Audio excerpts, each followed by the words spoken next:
So yung HIV, this is the virus. It stands for your human immunodeficiency virus. So it's the one that infects you. So you get infected with the virus. It typically targets your soldier cells against infection. So we call these your CD4 cells. Ngayon, pag matagal ka nang merong infection, dadami yung virus sa katawan mo, bababa itong number of soldier cells mo sa katawan. And at the end stage, this is what then we call your AIDS or your acquired immunodeficiency syndrome. During this stage, mababa yung levels ng soldier cells mo sa katawan.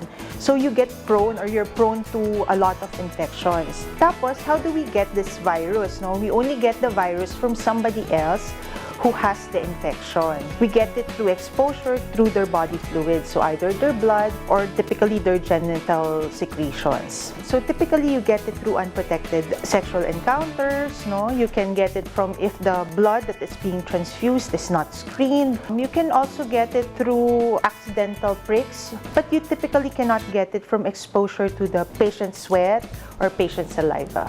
Everybody is actually at risk, no? Matanda, bata, babae, lalaki, kung ano man kasarian. Lahat tayo pwedeng magkaroon, no? Kung we engage in risky behavior. Actually, dun sa first encounter mo sa kanila, when you tell them their diagnosis, I think ang most important is you be honest with them, no? You tell them what the disease is, how they probably got it, and what is the typical course. They have to understand kung ano yung sakit.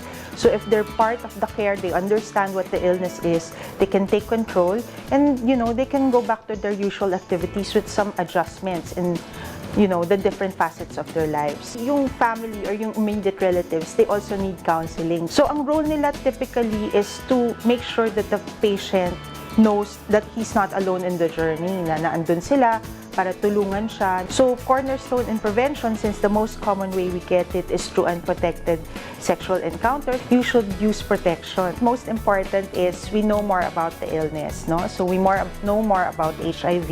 We get ourselves tested if we think that we have risky behavior. And once we know of someone who is at risk, we encourage them to get themselves tested. Once we know of someone, meron tayong kaibigan, kakilala, kapamilya, na nagkaroon po ng diagnosis na to, tulungan natin sila to cope with it. This is not a death sentence, and they will not be alone in this journey. So that is our role in supporting them.